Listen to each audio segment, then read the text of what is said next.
And we are just 10 days away from those two. Let's discuss it with the one and only Ariel Helwani. This is In the Cage once a week starting tonight. He'll be here. We'll talk UFC. Looking forward to it. Out of the gate, Cejudo, Dillashaw. The future of the flyweight division as we head into the big fight is? A little bit in doubt. This is a fascinating fight in many respects. The fight itself is great, but never before have we had a fight in the UFC where quite literally the future of the division actually hangs in the balance of the outcome of the fight. I believe if Henry Cejudo, the UFC flyweight champion, wins on January 19th, but you can watch on ESPN+, the division remains. It survives.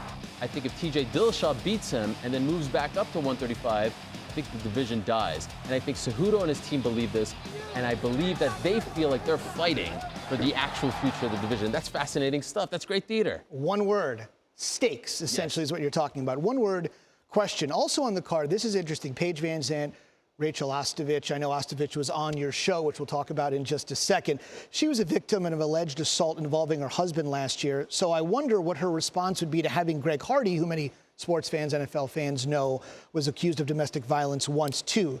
They come together. What are your thoughts? Well, believe it or not, she never heard of Greg Hardy when this news came out. Really? So the news of Greg Hardy being on the same card as her came out. She was already booked for the card. When the news came out, she was like, who's this guy Greg Hardy that everyone's talking about and putting me in the same, story with? So she didn't know. She learned about him. And what she told me on Monday was, he has his own story. I have my own story. He has nothing to do with me. I believe in second chances. I hope my husband gets a second chance, and so he can have a second chance. I'm not going to stop him from having a second chance, and his second chance, of course, is fighting in the UFC. She said that UFC President Dana White called her, asked her feelings on it all.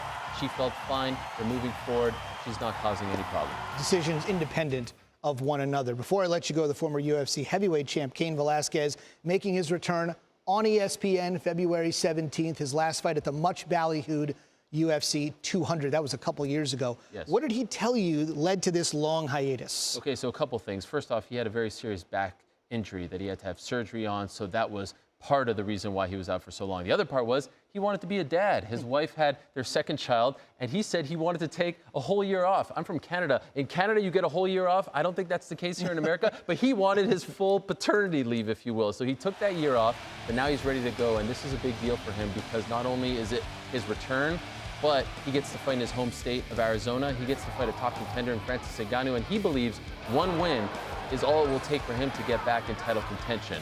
So, again, back to stakes, huge stakes on February 17th. Like most of us, life got in the way. Unlike most of us, he'll be in the cage next month. For more great analysis, you can check out Ariel and the Bad Guy, streaming anytime you want on ESPN+. Thanks. Thank you.